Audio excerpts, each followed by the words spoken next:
आफ्नै कार्यक्रम त्यहाँ सञ्चालन भइरहेको कारणले धेरै बेर बस्न सकिनँ र समयदेखि सुरुदेखि आउन सकिनँ, त्यसका लागि क्षमा माग्छु। हस्त नमस्कार।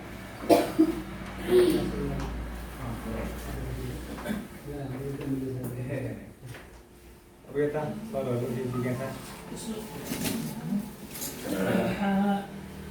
यो शिक्षाका लागि राष्ट्रिय अभियान नेपालको जुन आजको छोटो प्रेजेन्टेसनमा प्रकाश सरले राखेका विषयवस्तुहरू अत्यन्त गहन छन् र वास्तवमा यो सरकारवालाहरूप्रति लाग्ने दृष्टिकोण के छ भने यिनीहरू सधैँ नकारात्मक हुन्छन्।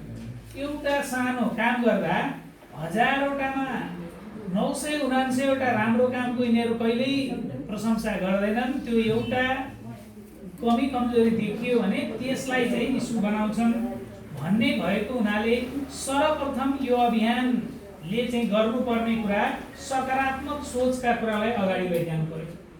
उदाहरणका लागि भरतपुर महानगरले सामुदायिक विद्यालयमा विद्यार्थीहरू भोकभोकै आएर स्कुल जान घर जान हतार गर्छन् भन्नेलाई जुन खाजाको सुरुवात गरेको छ, कुनै सरकारले यसमा धन्यवाद कसैले भन्दैन अहिले। तर खाजा दिने बेलामा कहीँ गर्ने कुनै विद्यालयमा केही कमी कमजोरी त रहन सक्छ। त्यो एउटा सानो इस्यु पायो भनेदेखि त्यो राष्ट्रको इस्यु बन्छ। त्यो चाहिँ खाजा वितरणमा थोरै केही बदमासी कतै भयो भने, तर गरेको काम त सकारात्मक छ नि। त्यो सकारात्मक कामलाई सबभन्दा अगाडि चाहिँ हामीले लैजानुपर्छ भन्ने मलाई लाग्छ। त्यसपछि अर्को, हामी जुन ठाउँमा छौँ, हाम्रो पहल कदमी भनेको शिक्षाको जुन अनिवार्य आवश्यकता हो, यसका लागि टोलमा चाहिँ विकास संस्थाबाट हामी त्यहाँ चाहिँ वाडाको बजेट कहाँ खर्च गर्ने भनेर जाँदा बाटोमा भनेर हामी नै भन्ने, अनि बजेट चाहिँ त्यो त्यहाँ नजिकैको प्राइभेट विद्यालयलाई छुट्याउनलाई पुरा नगर्ने, अनि अर्को फोरममा गएर पढाध्यक्षले बजेट छुट्याएनन् भनेर हामी नै भन्छौँ। पहिलो नम्बर हामीमा त्यो सकारात्मक सोच हुनु पर्यो कि त्यो विद्यालयलाई छुट्याउनु पर्छ बाटोलाई भन्दा आफ्नो ठाउँमा नभन्ने, यो कार्यक्रममा आएपछि यहाँ शिक्षाको कुरा गर्ने, यहाँबाट निस्किसकेपछि त्यो पत्रकार भयो, त्यो पत्रकारको कुरा गर्ने, त्यसपछि टोलमा गएपछि त बाटोकै कुरा गर्ने, के को त्यो स्कुलको कुरा गर्ने भन्ने सोच हामीले बदल्नु आवश्यक छ। त्यसपछि यो अर्को, शिक्षाको महत्त्व जुन समुदायमा पुर्याउनु पर्ने, विद्यालयमा विद्यार्थीहरू पढिरहेका छैनन्, त्यसको महत्त्व के छ भन्ने कुरा समुदायका जुन अभिभावकले पढाइरहेका छैनन्, बीचमा बच्चाले पढाइ छोडिरहेका छन्, त्यसमा अभिभावकको महत्त्वपूर्ण भूमिका छ। ती अभिभावकहरूलाई सचेत बनाउनको निमित्त पनि बजेट छुट्याएर क्रियाकलाप सञ्चालन गर्नुपर्ने हुन्छ। विद्यालयमा पढाउनेहरूलाई चाहिँ थप यस्तो सुविधा, यदि पढाएन उसको बच्चा पढिरहेको छैन भने त्यो सुविधा उसलाई कटौती हुने के। उदाहरणका लागि एउटा घर मात्रै छ, विद्यालय पढेको छ कि छैन, पढेको छन् भनेदेखि त्यसलाई 10% छुट, पढाएन भने 50% फाइन भनेर 500 तिर्ने ठाउँमा 700 तिर्नुपर्ने भन्ने भयो भने ओ छोराछोरी पढाएन त झन् धेरै पैसा लाग्दो रहेछ भन्ने किसिमका कार्यक्रमहरूलाई पनि अब राज्यले समावेश गर्नुपर्ने हुन्छ। बजेट मात्रै दिनेले हुँदैन, त्यस किसिमको विषयलाई पनि अलि थप्नुपर्छ भन्ने लाग्छ। त्यसपछि शिक्षालाई प्रविधिसँग जोडिएर एमए पढिसकेपछि त्यो एमए को कहीँ जागिर पायो भने काम लाग्यो, नपाएर त्यो सर्टिफिकेट देखाएन भने एसएलसी फेल भएको कि एमए पास गरेको त्यो छुट्टिँदैन त्यसको कुनै क्रियाकलापले। तर एउटा साइकलको टायर चाहिँ फेर्न जाने छ, त्यो भनेदेखि त्यो त छुट्टिने भयो नि, त्यो काम गर्न सक्ने भयो। त्यसले त त्यो एमए गरेर त गर्न सक्दैन। के जाने यसले भन्दा केही पनि जाने छैन। एमए जानेकोले त त्यो सर्टिफिकेट देखाउन बाहेक अरू केही जाने छैन। त्यो भएको हुनाले प्रविधिमा जोडेर लैजानका निमित्त पहल गर्नुपर्ने। र अर्को, यो शिक्षा अनिवार्य आवश्यकता हो, यसबाट नै हामी सबैको विकास हुन्छ भन्ने क्रियाकलापलाई हामी आफ्नो क्षेत्रमा जहाँ जहाँ छौँ त्यो सबैमा हामी सबैले सकारात्मक रूपबाट यो सोचलाई चाहिँ अगाडि बढायौँ भनेदेखि पक्कै पनि यो चाहिँ अलिकति प्रभावकारी हुन्छ भन्ने मलाई लागिरहेको छ। त्यसैले गर्दा यो शिक्षाले तय गरेका राष्ट्रिय जुन नीतिहरू छन् ती नीति प्राप्ति गर्नका लागि सरकारवालाहरूको तर्फबाट सहयोग गर्ने, सधैँ औँला ठडाउने मात्रै होइन कि के सहयोग गर्न सकिन्छ त्यो सहयोगका पहल कदमीहरू पनि यिनीहरूले लिन्छन् भनेर यो सरकारी निकायले यो ब्यानर देख्ने बित्तिकै यी मान्छे भेट्न जाने बित्तिकै हाम्रा कुरा काट्नका लागि आएका हुन्, यी हाम्रा विरोधी हुन् भन्ने किसिमको जुन अहिले वातावरण पनि त्यस्तै बनिरहेको छ। यसलाई सकारात्मक रूपमा यो सहयोग गर्ने आएका हुन् र सहयोग गर्ने उद्देश्य हो भन्ने खालका क्रियाकलाप पनि हामीले प्रदर्शित गरेर यसलाई अगाडि लैजानुपर्छ भन्ने मलाई लाग्छ। हस्, धन्यवाद। नमस्कार, म ढिलो आएँ। अहिले भर्खर बच्चनको पराजुलीले पत्रकार महासङ्घ एउटा कार्यक्रमबाट आएँ भने म पनि महासङ्घकै कार्यक्रम सकेर अनि यता आएको, त्यसले गर्दा म सुन्न चाहन्छु। म सुरेश कुमार अधिकारी, गैर सरकारी संस्था महासङ्घ जिल्ला सहायक चितवन अध्यक्ष। मैले काठमाडौँको पहिले आइसकेको छु। मैले अनुरोध गर्दै जानकारी गरिरहेको थिएँ। धेरै राम्रो कुराहरू आएको छ यसमा, किनभने यसमा सरकारले गर्नुपर्ने क्रियाकलाप अनि प्राइभेट सेक्टरले गर्नु सक्ने क्रियाकलापको विषयमा पनि आएको छ। भर्खर साथीहरूले धेरै राम्रो कुरा ल्याउनु भएको छ। म एउटा कुरामा के जोड दिन चाहन्छु भने मेरो आफ्नो व्यक्तिगत कुराहरू चाहिँ भन्नुपर्दाखेरि चाहिँ यो चाहिँ अब नेपाल सरकारले पनि स्थानीय सरकारले पनि सङ्घीय सरकारले पनि सुनाउनु पर्ने कुराहरू भित्र पर्छ। हामीले किताबको भारी बोकाएर बच्चाहरूलाई जुन घरबाट निकाल्छौँ लिएर जान्छन्, अनि घरबाट चाहिँ स्कुल गएर घरमा आउँदाखेरि उनीहरू थकित हुन्छन्। त्यो अवस्थामा त्यो किताब बोकेर ल्याएका बच्चाहरूले घरमा गएर होमवर्क पनि गर्न भ्याएका भने त्यो हामी के गर्नुपर्छ भने अब हाम्रो निरुत्साहित गर्नुपर्ने भनेको किताबको भारी बोकाउने होइन, हामी रित्तो जाने, घरबाट रित्तो जाने र प्राइभेट शिक्षालाई जोडिने र त्यही विद्यालयमा सबै कुराहरू होस्, व्यवस्था होस्, चाहे त्यो खाजा खाने होस्, चाहे त्यहाँ पढ्ने होस्।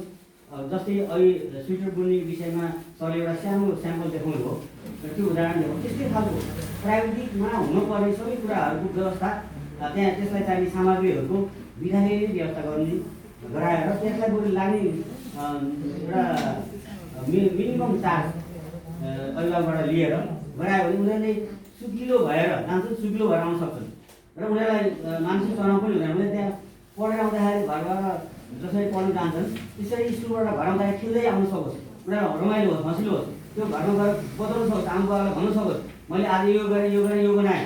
जसरी स्वेटर बनाउनु कुरामा छ भने मैले आज बाउला बनाउनु भ्याएँ, अथवा आज मैले मोजा बनाएँ, आज फन्सी बनाएँ भन्ने किसिमको एउटा जस्तै अब भनौँ न साइकल बनाउन सिकायो, मोटरसाइकल बनाउन सिकायो, अनि कुनै प्राइभेट कुराहरू सिकायो भने त्यो कुरा त्यही नै होस्, त्यो शिक्षा चाहिँ विद्यालय नै होस् भन्ने गराएको त्यो उपयुक्त हुन्छ। मैले आजभन्दा 15 वर्ष अगाडि एउटा प्राइभेट शिक्षाको विषयमा आर्टिकल लेखेको थिएँ, कान्तिपुरमा आएको थियो बाइलिङ आर्टिकल। त्यसमा मैले यही कुराहरू उल्लेख गरेको थिएँ। कुनै पनि मौका मिल्यो भने म त्यो आर्टिकल पढेको दिन सक्छु। किनभने त्यो गर्नु सक्यो भने विद्यालयको जुन टिचरलाई पनि भार भएन, उनीहरूले आफ्नो जे पढाउनुपर्छ त्यो खालको व्यवस्था गर्न सक्छ र विद्यार्थीलाई पनि भार हुँदैन, अभिभावकलाई पनि त्यस्तो समस्या हुँदैन। त्यो एउटा 10 वर्ष पनि नपुगेको बच्चाले 20 किलोभन्दा बढीको वेटको किताब बोकेर जानु भनेको अभिशाप हो। उनीहरूलाई चाहिँ हामीले चाहिँ यातना दिनु हो। बाल अधिकारको कुरा गर्छौँ, हामी मानव अधिकारको कुरा गर्छौँ, तर उनीहरूलाई त्यो यातना दिने काम चाहिँ एउटा शिक्षा नीतिबाटै त्यो बनेर आयो भने त्यो सरकारले नै त्यो यातना दिएको भने गरी त्यसो भएर त्यति कुराहरू त्यो किताबको कुराहरूलाई बिस्तारै कम गरेर बाहिर देशमा के छ भने हामीले ल्यापटपमा होइन ट्याबमा चाहिँ राखेर पढाउने प्रचलन छ। तर हामीले के भने गुणस्तरीय शिक्षा यदि दिने हो, प्राइभेट शिक्षा दिने हो भनेदेखि के अरे किताबको मात्र हामी किन नगरौँ, उनीहरूलाई चाहिँ नैतिक शिक्षाको कुराहरूदेखि लिएर प्राइभेट शिक्षाको कुराहरू पनि त्यसमा जोडेर लान सक्यो भने राम्रो हुन्छ। अब मैले एउटा सानो मेरो आफ्नो उदाहरण दिनु भने मैले एउटा चाहिँ औषध पसल छु मेरो एउटा व्यवसायमा मैले मास्टर डिग्री गरे पनि त्यो आवश्यक थिएन, तर मैले प्राइभेट शिक्षा फेरि पढेँ। मास्टर डिग्री भ्याएर प्राइभेट शिक्षा फेरि छुट्टी पढेर मैले त्यो फर्म खोल्न सफल भएँ। भन्नुबाट प्राइभेट शिक्षा त्यति उपयुक्त हुन्छ जसले जिउनु जीवन उपयोगी गराउँछ, जसले जिउन सिकाउँछ, त्यसले चाहिँ भविष्यमा चाहिँ आफ्नो एउटा मूल्याङ्कन गराउन सिकाउँछ। त्यही भएर प्राइभेट शिक्षामा चाहिँ के हुनुपर्छ भने जिउनु उपयोगी प्राइभेट शिक्षा हुनु पऱ्यो। यो कुरा चाहिँ सरकारलाई स्थानीय सरकार होस् या के अरे केन्द्रीय सरकार त्यसलाई चाहिँ हामीले सुझावको रूपमा दिन सक्यो भने यस्ता कार्यक्रमहरूले आएका क्रिया प्रतिक्रियाहरू चाहिँ लाभप्रद हुन्छन् भन्ने ठाउँछ।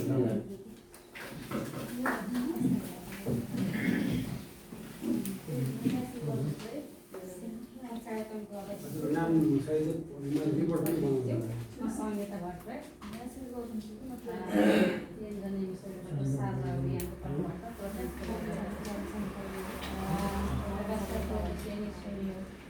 म चाहिँ आफ्नै कुरा सुरु गर्नु जस्तो भयो। म चाहिँ हिजो गुरुकुल शिक्षा यो अवैधानिक शिक्षा भयो यो शिक्षा चाहिँ नेपालको शिक्षा चाहिँ बेरोजगार उत्पादन गर्ने चाहिँ फ्याक्ट्री भयो नेपालको भनेर लागेको मान्छे पहिलो कुरा। त्यसपछि दोस्रो अवस्थामा कस्तो आयो भने अब यो अनिवार्य निःशुल्क र गुणस्तरीय शिक्षा चाहिँ हामीले पाउनु पऱ्यो। हाम्रो अबको पुस्ताले मैले नपाएँ भने अब आउने पुस्ताले चाहिँ पाउनु पऱ्यो भनेर अब उठाइरहेको बिचको यसले हेर्नु भएको मान्छे होइन। यस अर्थमा यहाँ सहभागिता हुँदै गर्दा हामीहरूले हिजो सिक्दै आयौँ विकासको पूर्व शर्त सचेतना र सुरक्षा हो भनेर सिक्यौँ। यो सचेतना अहिले यो हामी 3टा सरकार बन्दै गर्दा सामान्य नागरिक यो देशको राज्यको उच्च तहमा हुँदै गर्दा अब योभन्दा अर्को दिन चाहिँ सम्भावना कम छ अवसर राज्यको यो ठाउँमा पुग्दै गर्दा हामीले चाहेको अनिवार्य निःशुल्क शिक्षा र गुणस्तरीय शिक्षा चाहिँ अहिले सम्भव हामीले बनाएनौँ भने हाम्रा भोलिका सन्ततिहरूले हामीमाथि चाहिँ प्रश्न चिन्ह उठाउँछन् भन्ने कुरामा चाहिँ म त्यहाँ चाहिँ अपडेट छु, सचेत छु। तर सचेत हुँदाहुँदै पनि हाम्रा थुप्रै मौनताहरू छन् र उहाँले भनिरहँदा म व्यक्तिगत रूपमा एउटा सचेत नागरिक हुने कोसिस गर्दै गर्दा मैले सरकारको भूमिका हुँदै गर्दा यो अनिवार्य निःशुल्क र गुणस्तरीय शिक्षा सम्भव बनाउनको लागि चाहिँ मैले बुझेको मेरो भूमिका चाहिँ जहाँ म छु त्यो ठाउँबाट तोड्ने चाहिँ प्रतिबद्धता जाहेर गर्दछु यो कार्यक्रममा भनिरहँदा। अब यसको सन्दर्भमा यहाँ थोरै लैङ्गिकतासँग जोडिसकेपछि यसलाई अलिकति जहाँ यहाँ लैङ्गिकताको कुरा र शिक्षामा राखिरहँदा यसलाई अलिकति फराकिलो आधारहरू बनाउनुपर्छ। हामी सचेत नागरिक र सङ्घ संस्थाको सुझाव र प्रतिवेदन भोलि कानुन बनाउने ठाउँमा रहँदा यो चाहिँ भोलि प्रभावकारी हुने देखिन्छ। र संविधानले व्यवस्था गरेको थुप्रै कुरा मध्ये अब यो समान मनोसामाजिक चेतनाको कुरा छ चाहिँ जहाँ कि लिङ्गकै आधारमा चाहिँ विभेद गरिएका शिक्षामा पनि विभेद गरिएको छ। त्यसलाई चाहिँ यो लिङ्गको आधारमा गरिएको विभेदता र समान मनोसामाजिक चेतनामा पनि चाहिँ जो समाजले गरेको चाहिँ अहिले चाहिँ विभेद छ त्यसलाई चाहिँ कसरी हामीले यसमा एडजस्ट गर्न सक्छौँ आगामी दिनमा भन्ने कुरालाई चाहिँ अलिकति उठाउन पायो भने चाहिँ भन्ने छ। संविधानले त समानता, सहभागिता, समावेशताको सिद्धान्तको आधारमा बिना विभेद सबै प्रकारका चाहिँ अधिकारहरू चाहिँ सुनिश्चित गरेको छ। हामीले संविधानमा हेर्दा त्यो पाउँछौँ।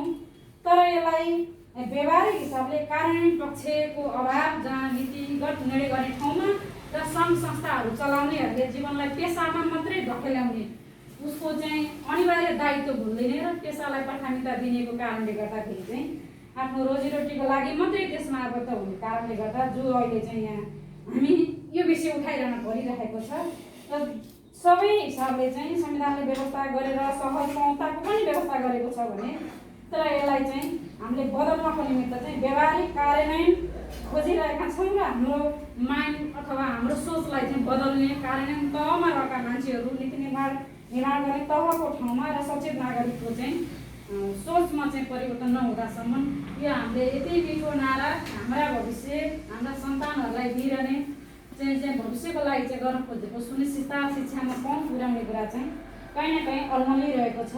र यसले गर्दा यो चाहिँ कतै न कतै अटाउने र चाहिँ लैङ्गिकताको आधारमा जति पनि शिक्षामा विभेद छ विभेद रहित शिक्षा लैङ्गिकताको आधारमा चाहिँ जो विभेद पूर्ण जो शिक्षा नीति छ त्यसमा विभेद रहित शिक्षा बनाइयो भने पनि कहीँ न कहीँ लैङ्गिक हिंसा चाहिँ अन्त्य गर्नको निमित्त यो पनि महत्त्वपूर्ण कोशिश ढङ्गा साबित हुन्छ। मैले यहाँ यति जोडेँ। अरू अब अर्को कुरा शिक्षाको लागि त हामीले सबै कुरा गऱ्यौँ यहाँ तर शिक्षाबाट वञ्चित भएका ड्रप आउट भएकाहरूको लागि पुनः शिक्षाको लागि के गर्ने त भन्ने कुरा यहाँ मैले प्रतिवेदन उहाँले स्लाइड भनिरहँदा त्यो चाहिँ अलिकति भेटिनँ। त्यसलाई के गर्ने कुनबाट चाहिँ बाल विवाह भयो 14 वर्षमा 15 वर्षमा बाल विवाह भने के गर्ने त भन्ने कुरा, त्यसलाई कसरी फेरि पुनः शिक्षाको ज्योति दिन सकिन्छ त भन्ने कुराहरू यहाँले बढी मैले पाइनँ। यो जोड्न चाहेँ। अब राम्रा कुराहरू भन्दै गर्दा अब अहिले हामीले बुझेका छौँ राज्यले बालिकालाई स्थानीय तहको सरकारलाई नै के निर्देश गरिसकेका छ भने एकजना नानीलाई महिनावारी हुँदै गर्दा उसलाई चाहिँ 1 महिनामा न्यूनतम 70 रुपियाँ अनिवार्य स्थानीय सरकारले दिनुपर्छ। स्थानीय सरकारले कुन सामुदायिक विद्यालयमा पढ्छ न्यूनतम 70 रुपियाँ, सायद 70-75 शिक्षाका आदरणीय अग्रजहरूलाई यो विषय थाहा होला। त्यसको मोनिटरिङ हामी सचेत नागरिकले कति गरिन्छ त स्थानीय सरकारलाई? यस्ता थुप्रै विषयवस्तुहरू चाहिँ छन्। अहिले नयाँ शिक्षा ऐन अथवा स्थानीय तहले बनाएको शिक्षाको कार्यविधिहरू होलान्, त्यसमा चाहिँ यी कुराहरू अहिले मैले मेरो छोरी जहाँ सरकारी स्कुल पढ्छ अहिले 10मा, मैले मेरो छोरीलाई सोध्छु घर जाँदा तर मेरो छोरीले त्यो राज्यले दिएको त्यो प्रयोग गर्न पाएको छैन। किन पाएन त? म कुनै यही जिल्लाको कुनै नगरपालिकाको स्थानीय हो म भने मेरो बच्चा 10औँ पढ्छ अहिले छोरी, अनि उसले त्यो प्रयोग गर्न पाइरहेको छैन भने म आफै पनि कहीँ व्यवहारिक होइन भन्ने चाहिँ ममाथि नै प्रश्न छैन। यहाँहरूको बिचमा निवेदन गर्दै मैले यो कार्यक्रमबाट मेरो केही मभित्र रहेका सचेतनालाई मौनतालाई चाहिँ म तोड्ने प्रतिबद्धता जाहेर गर्दै केही चाहिँ मैले अझ विषयवस्तुहरू रहेछ मैले यहाँ सबै हेर्न पनि भएन, बाहिरभित्र भएँ, मैले मर्यादा तोडेँ कार्यक्रमको सन्दर्भमा पुनः प्रकाशसँग जोडिने प्रतिबद्धता जाहेर गर्दै बजेट गरेँ। धन्यवाद।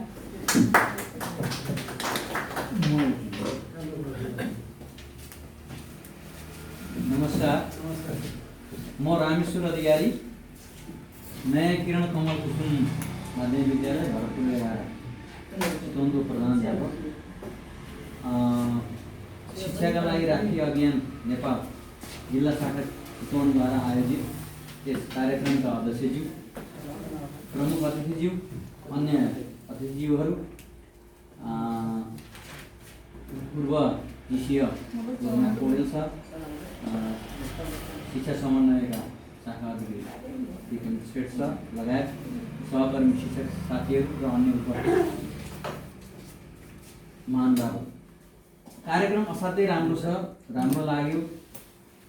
सबै शिक्षासँग सरकार राख्ने सरकारवालाहरूले देशको शिक्षा नीतिदेखि लिएर त्यसलाई व्यावहारिक रूपमा कसरी प्रयोग गर्ने भन्ने एक प्रकारको सरकार दिनको लागि पनि यो कार्यक्रम आयोजना भएको हो कि जस्तो मलाई लागेको छ।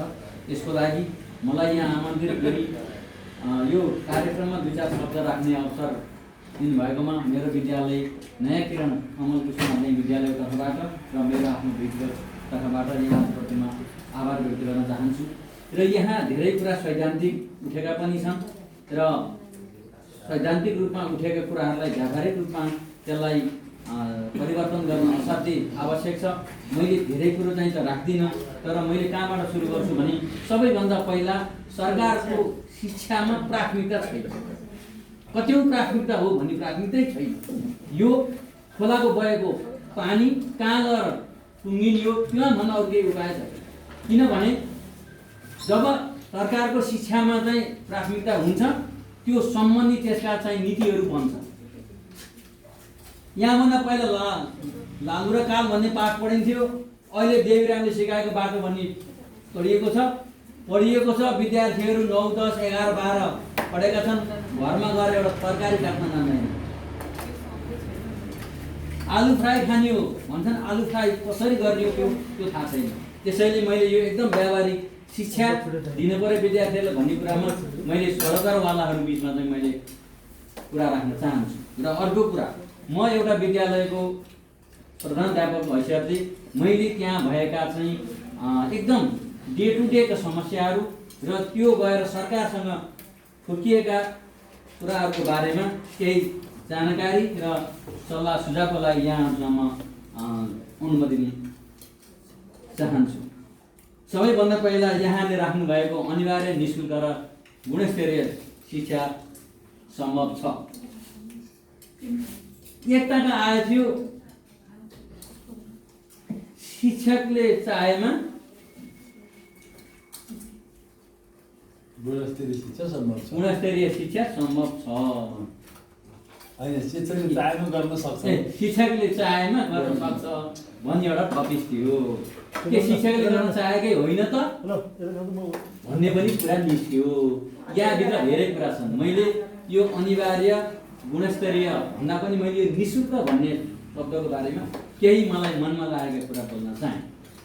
सरकार निःशुल्क भन्छ। यदि सरकारले शिक्षा निःशुल्क गर्ने हो भने विद्यालय पहमा विद्यार्थीहरूका लागि र त्यो विद्यालयमा कति शिक्षकको आवश्यकता पर्छ त्यो पूर्ण रूपमा उनीहरूले विद्यालयलाई उपलब्ध गराउनुपर्छ, नम्बर 1।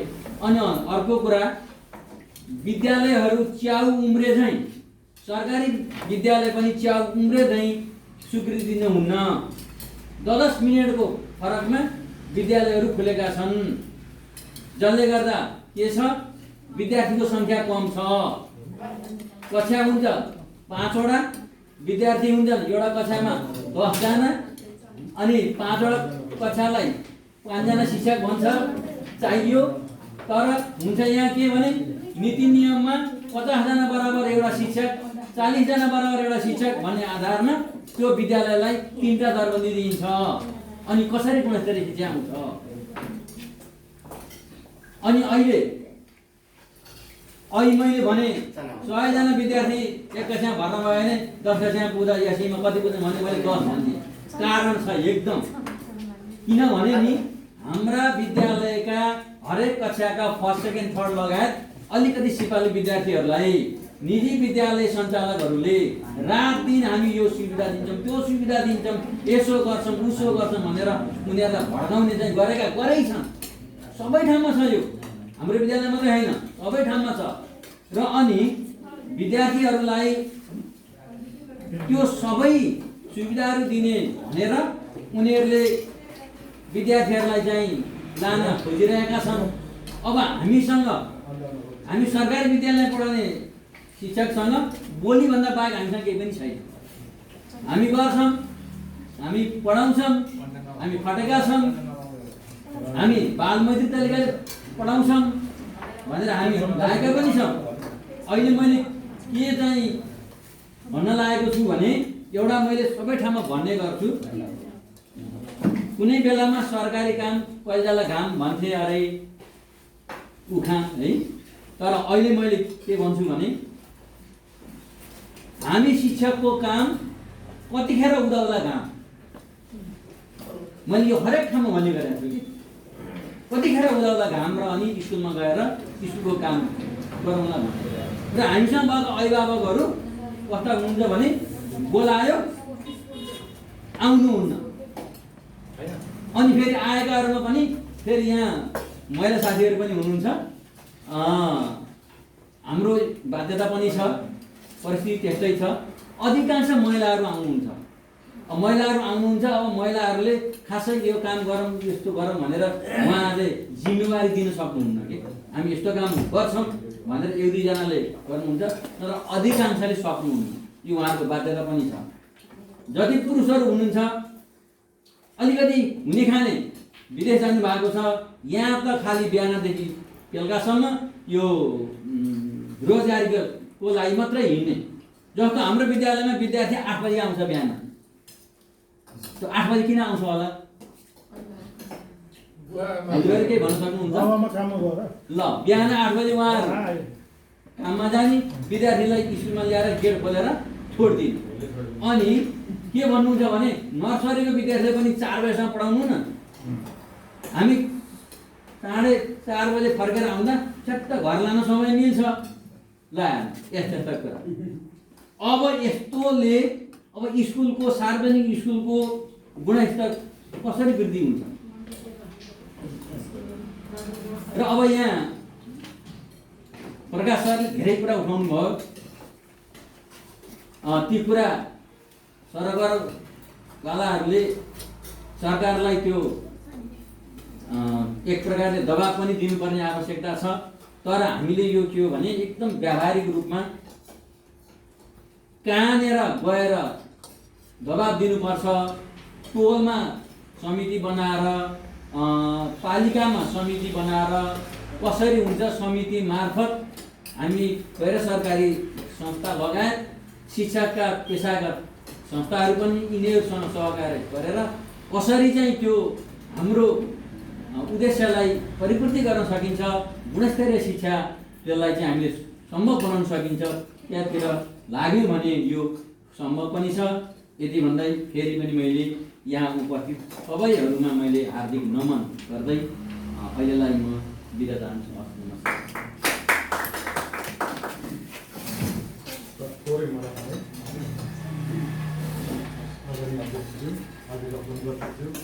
शिक्षा क्षेत्रमा दिग्गज एवं अगुवा भूमिका निर्वाह गर्ने सम्पूर्ण सहकारी एवं सहभागीहरूमा म दिलबहादुर नेपालको तर्फबाट यहाँ हालमा मुनाल्चोक भएको कारणमा गर्छु।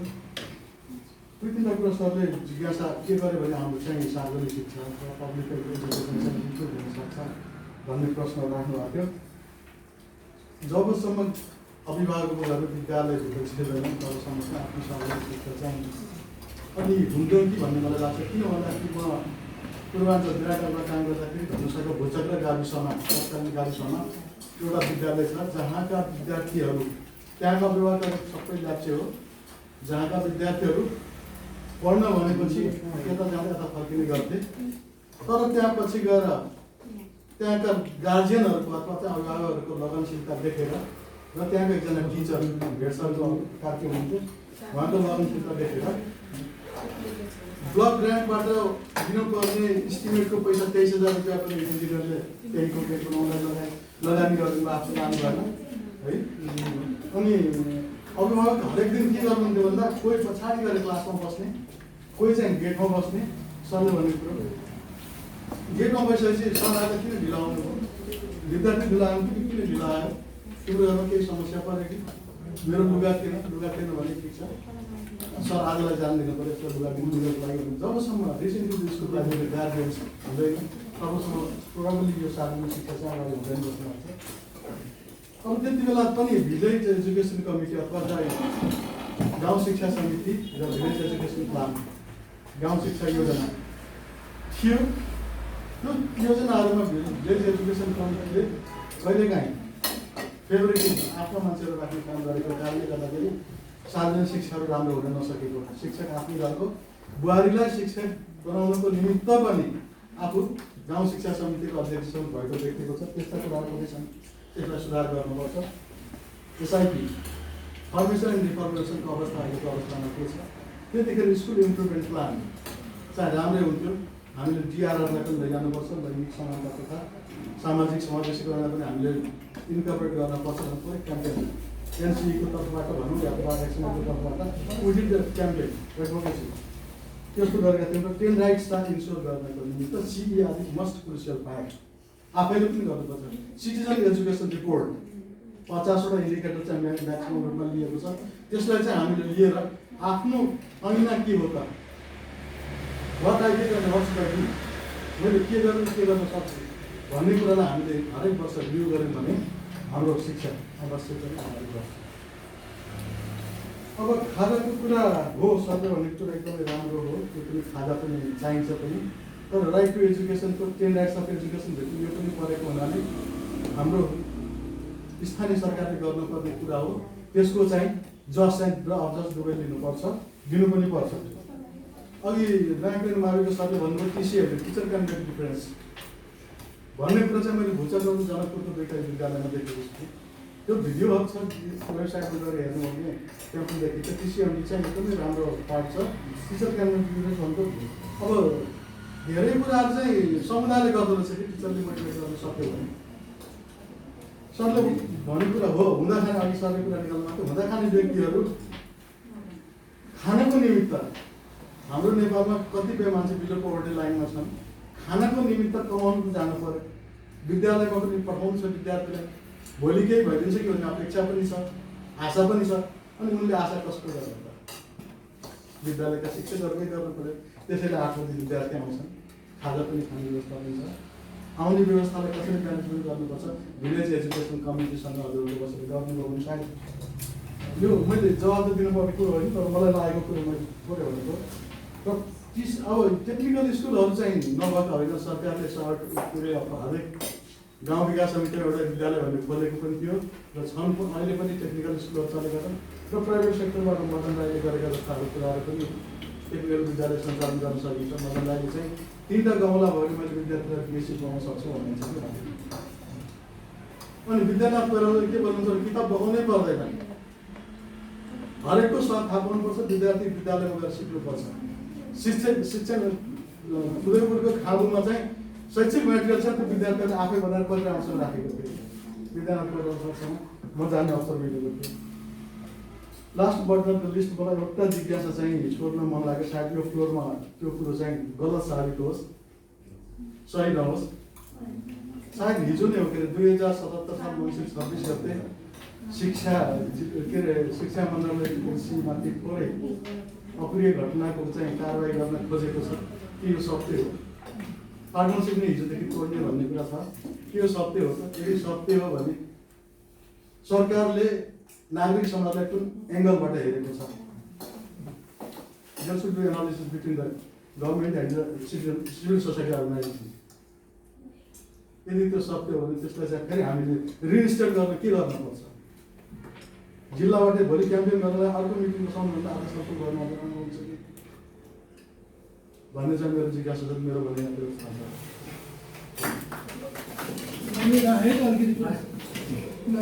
नमस्कार, म विद्याराज श्रेष्ठ सहारी सेविका समन्वयक चितवन। अब यहाँ अघि धेरै कुराहरू आयो, हाम्रो प्रकाश सरले पनि आफ्नो पेपर प्रेजेन्टेसन गर्नुभयो, उहाँले धेरै कुराहरू समेट्नु भएको छ, हाम्रो सहरहरूबाट पनि आयो, हेडसरबाट पनि आयो। अब हामीले शिक्षामा चाहिँ सरकारले गरेन भन्न मिल्दैन, धेरै नै गरेन। अनि शिक्षामा लगानी चाहिँ हामीले हेर्छौँ अब पर्सेन्टेजको हिसाबमा 20% चाहिँ हुनुपर्छ भन्ने चाहिँ हो होइन। कुनै समयमा चाहिँ हाम्रो 68-69तिर डेटा हेऱ्यो भने 17%सम्म पुगेको थियो, त्यो बिचमा फेरि घट्दै गएर 9-10%मा खुम्चिँदै फेरि अलिकति उकालो लगाएर पुग्दाखेरि अहिले 11%सम्म पुगिरहेको छ। त्यसले गर्दाखेरि लगानी छ अझै हाम्रो अहिले 3 तहको सरकार 761वटा सरकार भनौँ न 3 तहमा, उहाँहरूकै लगानी सबै जोडिने त अझै त्यो बढी नै हुन्छ होइन। हाम्रो वडा स्तरमा पनि त्यहाँ शिक्षामा लगानी नै छ। अब यसरी हेर्दै जाँदाखेरि अब हाम्रो यो विद्यालय भनेको हाम्रो यो ट्रायङ्गल हुन्छ कि एउटा त्यहाँ शिक्षकको पाटो, विद्यार्थीको पाटो र अभिभावकको पाटो। अब हाम्रो विद्यालय चाहिँ अब 2 किसिमको विद्यालय छ यसमा, एउटा निजीबाट चलेको स्कुल छ, एउटा हाम्रो समुदायबाट चलेको सामुदायिक विद्यालय छ। अब निजीमा चाहिँ कस्तो अभिभावक छ भन्ने कुरा हामीले बुझेकै छौँ होइन। त्यहाँ अलिकति पैसा हुने यताउता त्यहाँ पठाउने छ। अब यता हाम्रो अघि सरले कुरा गर्नुभयो हाम्रो सामुदायिक विद्यालयको पाटो, केही सामुदायिक विद्यालय छन् हाम्रो अलिकति स्तरीय पनि छन्। अब उहाँले भन्नुभयो क्या त्यो अब अभिभावक खोज्दा पनि हामीले बोलाउँदा पनि उहाँहरू आउनुहुन्थ्यो कि हाम्रो यहाँ वरिपरि हामी अब नानी मारी एउटा एसोसिएसन केस होला, अरू स्कुल हेर्छौँ, त्यहाँ चाहिँ अभिभावक कस्तो छ त होइन, जो चाहिँ ठेला गाडा यताउता मजदुर